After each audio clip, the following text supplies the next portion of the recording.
करता घर छोड़ के चले गए थे, कई सालों तक घर छोड़ कर चले गए। जब अब वो घर आए हैं तो आप अब कल्पना कीजिए इस बात को, मेरी को गंभीरता से सुनना, जिन्होंने सत्ता की बागडोर संभाली थी, जिन्होंने ये सपने देख करके वो राज किया था, वो उस जनता को, उस प्रदेश को देश की मुख्य धारा से कितना दूर लेके चले गए थे और उस देश की मुख्य धारा में वापस लाने के लिए कितने लोगों के जीवन लगे। हजारों क्रांतिकारी कार्यकर्ता भारतीय जनता पार्टी और राष्ट्र धर्म के प्रति निष्ठा रखने वाले वो शहीद और बलिदान हुए हैं, तब जाकर के बंगाल के अंदर कमल खिला है।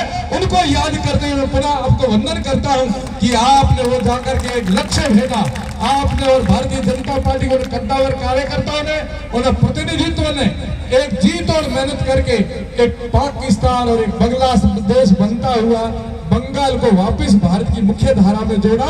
इसलिए आज हम सबके चेहरे खिले हुए हैं और एक ही तरफ से बधाइयां आ रही है, एक उत्साहवर्धन हुआ है, एक संचार हुआ हमारे अंदर कि यदि ये ऐसा होता तो बंगाल हमारे हाथ से चला ना जाता। मैं आपसे कहना चाहता हूं कि ये राजनीतिक नहीं, ये राष्ट्रनीति है।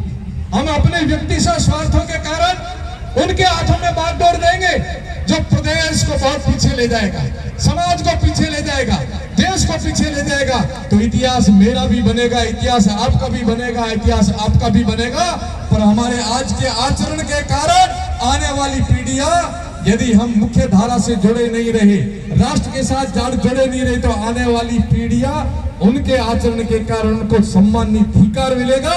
और यदि इस समय हम स्वर्णिम युग में भारत की जब खड़ा हो रहा है विश्व के मानस पटल पर और भारत प्रत्येक प्रदेश के अंदर कमल खिला रहा, उस समय हम यदि भारतीय जनता पार्टी के साथ और देश के साथ खड़े नहीं हुए तो मित्रों, आने वाले समय में आप तो अपने स्वार्थ के कारण कहीं खड़े रहोगे, पर आपके आज के आचरण के कारण आपकी आने वाली पीढ़ी को नीचा देखना पड़ेगा और उनको सम्मान नहीं, उनको तिरस्कार मिलेगा। इसलिए ये युग हमारा युग है, ये मोदी जी का युग है, ये भारतीय जनता पार्टी का युग है। और जहाँ कमल खिलता है वहाँ निश्चय ही भगवान का वासा होता है। अभी हमारे पहले कुछ बातें हुई है, मैं तो एक संत हूँ, इसलिए मंगल कामना और आशीर्वाद सबके लिए मंगल कामना करता हूं, क्योंकि मेरे गुरु महाराज जी ने सिखाया सर्वे भवन्तु सुखिनः। परंतु जादूगरी से काम नहीं होता है मित्रों, वो हकीकत में करके दिखाना पड़ता है। वो केवल जादूगरी तो सम्मोहन होता है, थोड़ी देर आप सम्मोहित करके लोगों को राजी कर लो, तो ये जादूगरी नहीं है, ये मोदी जी की तपस्या है, ये हमारी भारतीय जनता पार्टी की तपस्या है और पीछे संतों का आशीर्वाद है। इसी प्रांगण में कोई सज्जन आके कह के गए थे कि संतों के आशीर्वाद से क्या होता, तो देख लीजिए परिणाम क्या आया। संतों के आशीर्वाद से असंभव काम था वो बंगाल के अंदर कमल खिल के गया।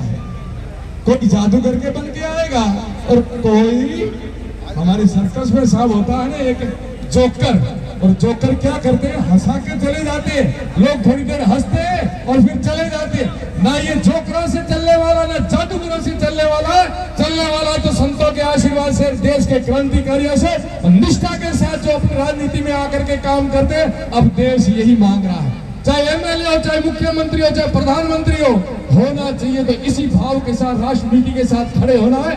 मैं आशा रखता हूं जो भीड़ की चुनौती देके गए थे, जो प्रधानमंत्री जी आएंगे तो लाखों नहीं कई लाखों पार भीड़ होगी और हमारे लोग लाडले हमारे अपने मंत्री जी आए हैं, तब भी हम हजारों की भीड़ कर सकते हैं। आपके कार्यकाल के अंदर आपने जब भी किया है, आप लोकसभा में जब भी गए, एक न एक हमारे लिए सौगात दी है। पहली लोकसभा में आप गए तब हम अंधेरे में रहते थे, हमारे लाइटें नहीं थी, पर आपने इतना सटीक तर्क दिया कि साहब मेरी लोकसभा के अंदर क्या स्थितियां है।